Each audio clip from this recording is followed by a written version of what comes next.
Hello, and thanks for joining us today. I'm really glad you could be here. So today we're going to start with a really interesting backstory and let you know what happens in business when things are going great and then sometimes things go wrong. But the most important thing is we're going to talk about the lessons that are learned there, how to recover, and so many other insights about growing your business, business credit, and other things that we're going to get into in between. So with us today is actually Chris Wise. Now, he's built several companies early in life and learned from rapid growth, failures, and eventually burnout. And this journey gave Chris the opportunity to evaluate the business approach and personally develop needed for sustainable health and success. After selling two national businesses, Chris's focus has been on delivering a fresh sense of clarity and experiences to business owners, helping them bring profitability and balance to their vision. Chris, thanks for joining me today. Yeah, thanks for having me, Ty. So we ran in the same space. I know you were in my space for a long time. And then like this crazy like chain of events happened. Yeah. And we were talking about it before we could start. If you don't mind, let's start there. Talk a little bit about what your past is and what brought you to this point today. Yeah, well, I had a business credit funding company. We were educating people on how to get business funding. So I have, and it's very valuable. I mean, I have a lot of appreciation for the value that you're helping your clients get, because leveraging business credit and leveraging debt can be a very powerful way to grow a company. And it was something that I was personally using and how I was growing and expanding my businesses. And then I got so good at it, I started teaching other people how to do it. And I played the lines pretty aggressively. And I got involved. I found a company that was offering $1 million lines of credit. We were getting big chunks from different banks, and they were actually delivering. And so I started referring my clients to them. And then at a certain point, I said, hey, I actually want to get this money for my business. And as I was going through the process, I learned that they were actually doing some shady things, how they were putting together the corporation, setting up fake offices, really just putting it all together. And I was like, well, man, this is not the best path, but I'm going to be using the money for legal purposes. I'm going to pay the money back. And that was my mistake. If there was ever the biggest business lesson I learned in this was about conspiracy. And so I was charged with conspiracy for bank fraud because I benefited from the crime of another. Even though there was the intention to use it for legal purposes and pay it back, didn't matter. So it was a very hard lesson in business in conspiracy. And I ended up spending 19 months in federal prison. But what was so valuable and the gift that has actually become for me and now for all the people that I work with and their companies and speaking from stage, I really saw the power of love in action in the face of violence. And I loved and embraced myself so deeply through this. I was already on a spiritual journey prior to this, so I had a lot of great tools to really make this time in prison a very transformational one. And I spent 2 to 4 hours a day meditating and very deeply loving and connecting with my inner self, with my inner child. And there were so many gifts that have come from that, and now that I'm applying to the work that I do with building and scaling companies. So, Chris, I'm interested. Go back in my life, the biggest mistakes, the biggest crazy things that have happened, whether they're mistakes or not, I wouldn't change. I think it made me who I am today, but I've never spent nearly 2 years in prison either. So you go back, looking back, what are some things that you think you would do differently now looking back? Well, it's an interesting question. I've thought about it many times. The place and the position that I was in, I needed the money to grow. And I mean, if I knew, obviously, if I knew, I would have never gone down that path. So I guess it would depend on what point would I realize. I think the best that I did in all of it was choosing, and I already had this as a mindset, that everything is here to serve me. And what I realized in this depth, because I had never had this depth of challenges confronted with me. I mean, this was the most difficult thing I'd ever been through. I learned to see, and I embraced the pain, the fear, the sadness, the loneliness, the loss, the devastation, so deeply, loved myself through it, that all of those things actually became catalysts for my greatest growth. So, you could go back and we could play a hypothetical which, isn't real, of what I would do differently. And at the same time, if I did things differently, I wouldn't have had that depth of growth that has been uniquely designed for me in my own unique life path. It's interesting. What about today? How have you taken that, besides leading from the place that you're talking about, especially with love? What has that brought you to today? Like, what are you up to now? Yeah. So I'd say before, I was a controlling, A-type driven person that had created a lot of success and really beat myself up. I talked to myself in very harsh ways. I was very rigid. I had to have life and other people and events play out. I tried to control as much as I could the chess pieces of the game of life. I tried to exempt as much control as possible so that I could get the outcomes that I wanted. And later realized I was doing that so that I could ultimately feel love, happiness, validation, and acceptance from external of myself. And through this depth of surrender, right? Because in prison, I go from this place where I'm control, I'm traveling the world, beautiful Colombian girlfriend, running 3 different companies, doing whatever I want, to like being completely, so from like being in this place of completely in control to being in this place of completely out of control and being controlled, told when to eat, told when to get up, told like, I mean, it was, completely the opposite. And the only sane way that I saw through this was to surrender and let go very deeply. Surrender, you could also say, is, letting go of the things that you can't control. And what enabled me to do that was the meditation, very deeply loving myself.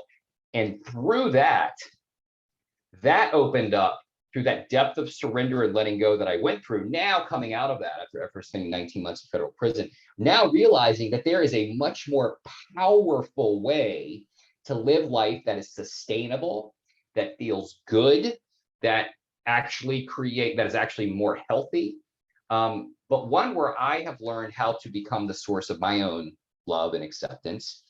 And now, and also seeing how in the past, when I would have these controlling behaviors or these driven ways, or where's that way I would hit burnout, was actually caused by like past wounds of the past. And so now when I'm approaching business owners, we all have wounds, unresolved wounds, or places where we haven't fully embraced ourselves. Well, we react, we operate, our egos then operate in a way, and we show up in unproductive ways in business that actually aren't the most sustainable or aren't the most healthy in how we're growing organizations. I'll give you an example to kind of make this more practical, in not only a specific example, but also how I'm applying this to the clients that I'm working with now. So one company I'm helping them scale, they are a roofing and siding company, doing around 2 million in revenue. And the leader has had trouble building teams.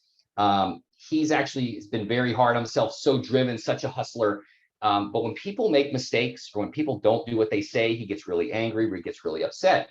Well, that's actually been counterproductive to one, inspiring and moving somebody in the right direction to perform. It's from a, he's been doing it from a very angry, wound-driven place to try to change behavior, but that can actually push people away, push people out of the organization.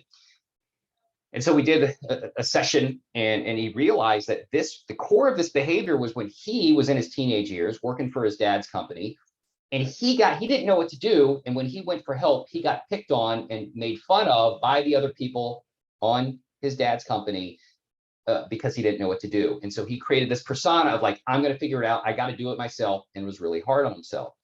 So there was insecurity and fear and a lack of worthiness that were then created this opposite reaction. So we loved and embraced those parts of self. And now that reaction, it's because we always treat others how we treat ourselves, and we're operating in a way from wounds of the past. And so now that he's started to love and embrace those parts of himself that were wounded in the past, he's finding that he's now less reactive. And it takes time to really work through that. But now so when somebody's not doing something now the way he wants them to, there's almost like this more space to actually have a more conscious response and be like, hey, that's actually not what I asked you to do. Here's what I wanted you to do. Does that make sense? As opposed to, hey, what the fuck? Why aren't you doing what you're supposed to? So it's that inner work that changes how leaders show up in the organization, and how you're leading your company makes a huge difference to the end results that you're getting. So that's how I'm applying what I learned from in prison and the journey that I did myself, and how I'm taking self-love and actually applying that to leaders to actually build and scale more profitable organizations. One of the things I see a lot associated with you is this conscious capitalism. Give me some more insight of that. Yeah. So there's many movements. So conscious, if we were to kind of create a bigger bucket of conscious business is basically saying, hey, there's more to business than just profit. And there's several different movements in this, and conscious capitalism is one of those movements. And conscious capitalism has four essential tenets. The first tenet is conscious leadership. So, hey, as a leader, what does it mean to be a conscious leader? There's a whole bunch of different distinctions in that. And I would say, and love actually is one of those distinctions. And love has different flavors, right? So we say, well, what does love look like in business as a conscious leader? It could be kindness, compassion, empathy. A lot of the flavors of EQ, high EQ leaders would also be part of this description of when we're looking at conscious leadership, which makes a difference to how those organizations are led. A servant leadership, which was made popular in the book Good to Great by Jim Collins, I would also say is a flavor or another term for conscious leadership. So there's a lot of different popular terms: heart-led leader, purpose-driven leader, servant leadership. Those are all kind of different flavors, which you could look at under conscious leadership. So that's one of the tenets. The other one is conscious culture, right? So that's, I think a lot of us are familiar with traditional corporate culture that are driven, lack of transparency, controlling, super hierarchical, fighting, like put in politics, like there's just like, I'm going to chop your legs off so I can get ahead. Similar to in corporate culture could be like that. Like that's not a healthy, sustainable, feel-good culture to be in. Definitely not what some would be considered a conscious culture. So conscious culture says is, how do we consciously design our organization that's in alignment with our values, in alignment with our mission, that helps us fulfill our objectives in a way that actually is more sustainable and more healthy for human beings, because we're human beings and we have feelings. And so how do you create that? So that's conscious, and there's different ways to measure conscious culture.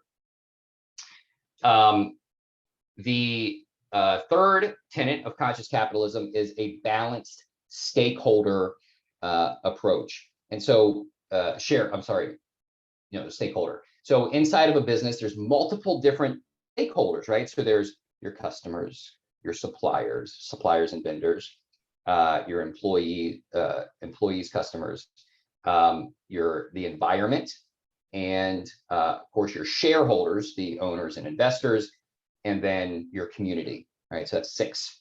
That's six there. And so a balanced stakeholder approach says, hey, all of these are important components to the growth of a successful company. What is our end result? What's the impact that we want to make for each of our stakeholders? How do we measure those results? And how do we actually align all of those so that we create greater impact and greater profit? So that's the third tenet. The fourth tenet of conscious capitalism is a higher purpose. Like, what is our higher purpose beyond just profit? What is the impact that we're out to make? And what does that look like? And how do we define that? So those four tenets of conscious capitalism, when applied to a business, can make a great difference. What I would say is commonly overlooked is you still got to have good business strategy. You still got to have good business plans. You still got to know how to manage. You still got to know all the business stuff, right? So I would say you got to have all that. Because if you apply conscious capitalism to a broken business model or somebody that doesn't know how to do business, it's going to fail. So conscious capitalism is an approach to be, it isn't like you still got to have all of that. It kind of, I would say, can either be integrated into that as it's growing up, or it can come and sit on top once you have that and you're wanting to create a greater impact. How do you do that? I mean, how have you found you can create a scalable foundation for growth using conscious capitalism? Yeah, I would say the companies, there's two different approaches. So there's individuals leaders that already kind of have, that are already leaning in this way. Maybe they're meditating, they're aware, they've read some stuff, and they are like, and they find conscious capitalism, they read the book, or they work with a consultant like myself that's familiar with these principles, and they say, hey, we actually want to go deeper with these, and we need help and guidance on how to integrate that. I'd say one of the biggest points of traction that's also left off in a lot of companies that are looking to embrace a conscious capitalism approach is the metrics. How do you actually measure each of these? How do you measure conscious leadership? How do you measure a higher purpose? How do you measure conscious culture? How do you measure the impact of your stakeholders? And actually on my blog, I've actually mapped it out. There's a whole philosophy of how all these different things can get mapped out. So that's one approach. There's that initial leader that's already leaning towards that and then brings it in. Then I would say another is, who has an existing company, is if you're starting a new business and you're already aware of these principles, it's putting them and integrating them in solely as part of the process of building and growing a company. You're not gonna, like, if you're just starting an organization and you got 5 people a part of your team, yes, you're starting to have a culture, but you're not going to go and do this whole big culture assessment and measure all. No, it's too early, right? So you gotta make sense. It's got to make sense. Like, is this appropriate to implement this at this stage of the organization? And that's really where someone like myself can look at the big picture, look at what's going on in your company, what's appropriate to do right now, and what's like, we actually want to get to 5 million in revenue before we would come and do something like that, or we want to get to 50 employees before we would do that. It really helps to have mile markers and know how to integrate this effectively into your business. You talked about EQ earlier, but you also talk about something called LQ. So tell me more about what that is. Yeah. So I first have to start off with EQ there. So EQ is your emotional intelligence. It's understanding your own emotions and how to communicate about them.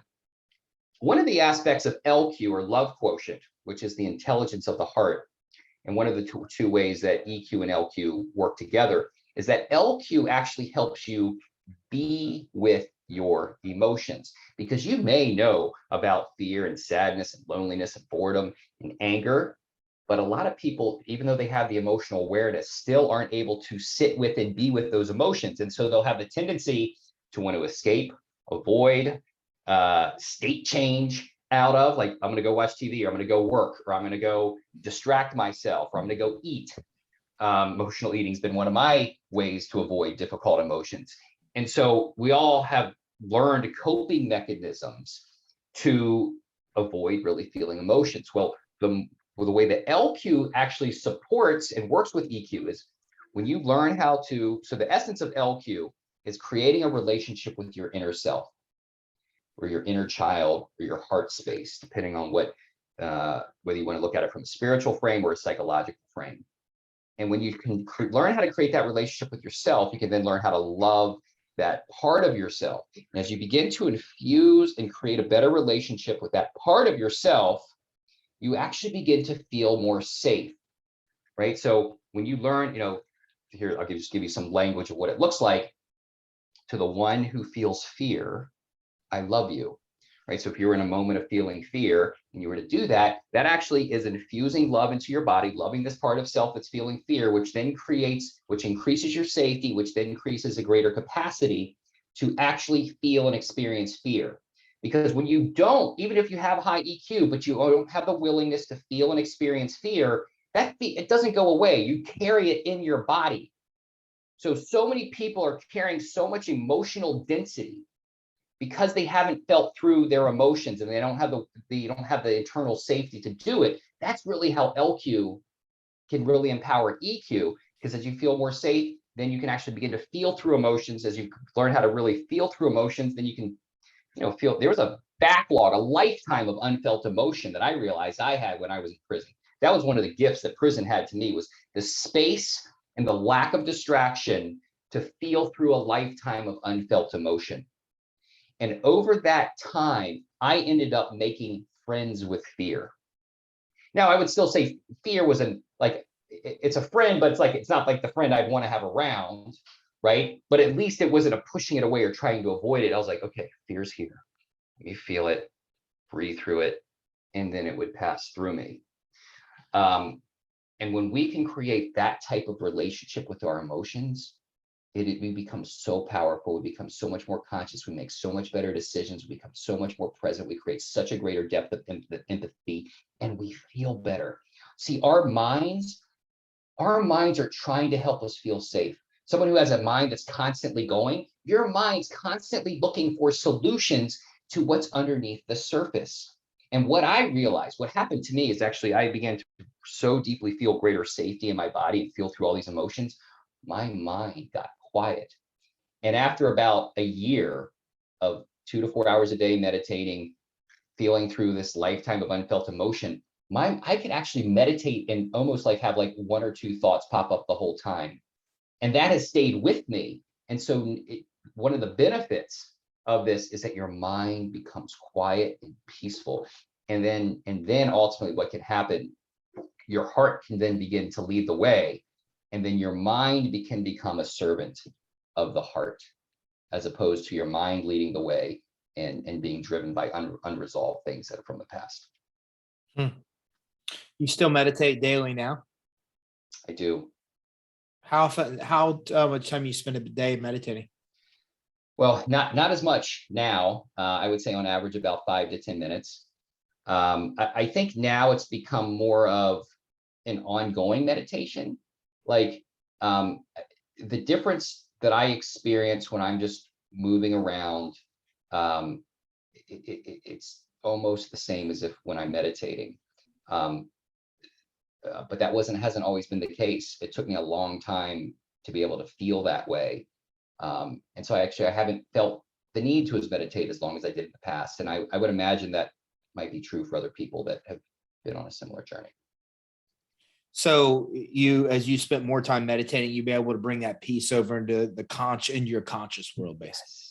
Yes. Yeah. And actually to paint that journey of what it can look like, because meditation for so many years for me was just like, wait, this is like, am I getting anywhere? I still feel like, but I just stuck with it. But what really I feel like I got progress with the meditation was really learning how to love myself, because learning how to love myself and connect with this part of myself helped me feel safe in stillness and silence. And if there's fear or resistance to being just with the core essence of who you are, of your stillness, of your essence, you'll fight against that. It'll be hard for you to meditate. So this practice that I learned, I call it the WISE method, where you really learn how to love and deeply connect with you and love yourself, works hand in hand with meditation. The more you love yourself, the safer you feel. The safer you feel, the easier it is for you to meditate. The more that you spend time meditating, consistently over days, years, the greater space that internal peace and silence expands, and eventually it'll expand to the point where you start doing open-eyed meditations, and you start bringing that internal experience outwardly, and then that continues to expand to where you can begin to just walk around and operate, and you're still in that very peaceful, meditative type of state. Is that what is the WISE method? Yeah, so the WISE method, basically so let me explain the 3 parts of self, and then to make sense. So in psychological models, there's 3 parts of self. I'm going to talk about 2 of them. So there's like your adult self, or your active self, or your ego. 3 different terms based on which psychological model that you're looking at, which when you look in the mirror and you think about who you are and your the roles that you play in your life, how you look, how you think about yourself, how you dress, your gender, all of that is related to your ego and self-identification. It's important to have good, healthy self-identification. Just as a side note, one thing that I think gets a bad rap is the ego. The ego is just trying to protect you. Stop making the ego wrong. You know what the ego needs? Needs more love. Embrace the ego, love the ego. And also what's trying to protect underneath, which is where we're headed. But I just wanted a side note on the ego. The part that's underneath that the ego is actually trying to protect, which most people haven't learned how to really connect with and have a relationship with, is the inner child and what's underneath that. And so it can take some time for somebody to really learn how to connect with that. But if you've never done any inner child work, and even if you just want to try it on right now, I'll just do a quick 1-minute thing of what that looks like. So if you just want to close your eyes place your hand on your heart. It helps to put your hand on your heart because that's where your heart space. It's where most people experience their inner self or their inner child, and that's where you want to bring your attention to. And in science, they call it your introspective awareness. The awareness that you have of what's going on inside of your body. That's the type of awareness that we want to be using. And we just feel. And just bringing your attention there isn't already beginning to create a relationship with this part of yourself. And then just like with any good relationship, there's good communication. And just like you would develop a relationship with a child or somebody else, say something, I love you. I accept you. I'm here for you. And those words, you can say as much as you need. You can do it anytime, anywhere. You can get specific, like if you're feeling fear, and you say, put your hand on your heart and say, to the one who's feeling fear, I love you. You know, finances are getting tight. Your significant other gets the flu, COVID. You know, to the one who's feeling upset, I love you. To the one who's afraid that money is tight right now, I love you. To the one who's scared that this $100 million deal might not go through and it'll impact my reputation, I love you. That helps you begin to increase greater safety so that you can feel through those emotions and have greater consciousness and make better decisions and communicate more effectively as you're moving through those different scenarios. And so that's the WISE method, is learning how to connect with this part of yourself, learning how to say what are the right words that are needed at the right time. And it is so powerful, transformational for every aspect of your life, and can be especially powerful in business when you're really looking to create a sustainable, impactful, and profitable business. So what have you seen this do specifically to help some of the people that are under you, the people that you coach, your clients? Yeah, so this was a digital marketing agency, and he had meditated before. He was aware of self-care, and I said, look, as part of us looking to double your revenue from going from 3 million to 6 million, I want you to start treating yourself a little nicer. I want you to take more time for self-care, and I want you to implement this practice. There was definitely business strategies and tactics, right? Like in everything, there's strategic strategy, tactics that are necessary. You got to have the right framework at the right time, right? That's pretty standard. Find that from any management consultant. But what most management consultants don't address is what's underneath the surface. What's causing somebody to give them a hard time from delegating? What's causing somebody a hard time from taking that next leap financially or hiring this new person? It's the stuff that's underneath the surface, and more NLP, more state change, more whatever, it isn't going to help shift your mind if your mind is too afraid to let go of what is, because there's stuff underneath the surface that hasn't been loved and embraced. And so we saw a tremendous shift in his organization and doubling revenue.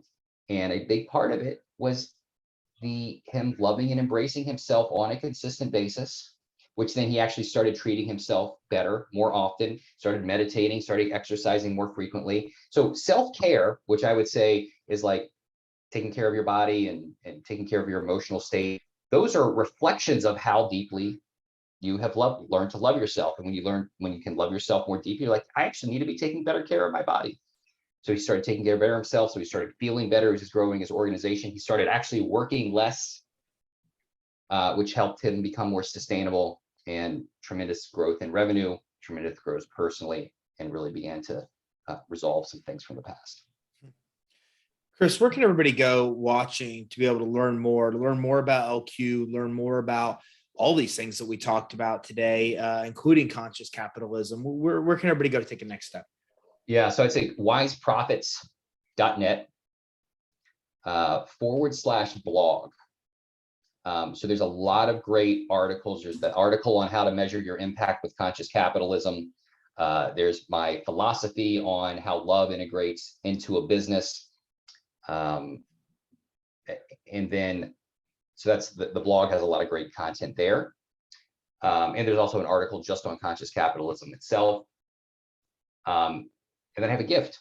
If those who are listening are interested in increasing impact and increasing profit, because you don't have to sacrifice profit for impact, and you don't have to sacrifice impact for profit. You can actually, when you learn how to align those both together, they actually can synergize and create greater of both.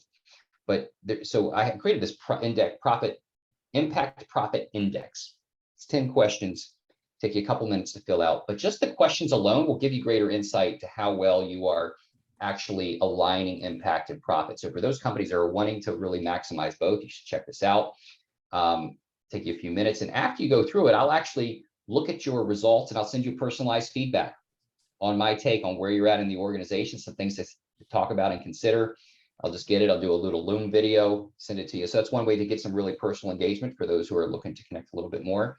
And to get that profit impact index, it's wiseprofits.net/impact. Chris, thanks for joining me today. Thanks, Ty. So listen, if you're watching this, this is pretty powerful stuff. I mean, the reality is that a lot of us are overstressed, overworked, and it doesn't help us think clearly, be able to bring morality into what we do and be able to better love ourselves. And it's crazy if you think about how much who we are is controlled by outside people. And I'm reading a book right now about how really the goals that we set in life aren't even our goals, really. They're actually kind of adopted from the people around us. We're mimicking them and we don't even really realize that. But all of this really comes down to one thing. You've got to love yourself. The better you know, understand, and love yourself, the better person you are, the better entrepreneur you are, the better leader you are. All the things that we strive, so many things looking for outside validation or outside things to be able to fix really are all internal. And Chris has an entire system that can help you tap into that, access that, become a better person, become more at one with yourself, and as a result, become a better entrepreneur and a better leader. So if you want to learn more, then go and take this Impact Profit Index. You can get it at wiseprofit.net /impact. That's wiseprofit.net /impact. So go there right now. Make sure you take this Impact Profit Index. Check it out for yourself. You can get that at wiseprofit.net /impact. And while you're on Chris's website, there's a ton of great info. The blog here has so many interesting articles that dig way deeper than we were able to today during this episode. So make sure you check out the blog amongst the many other resources at wiseprofit.net. But don't forget directly to go to wiseprofit.net /impact to take the Impact Profit Index and see where you stand now. Thanks for tuning in. Have a great day.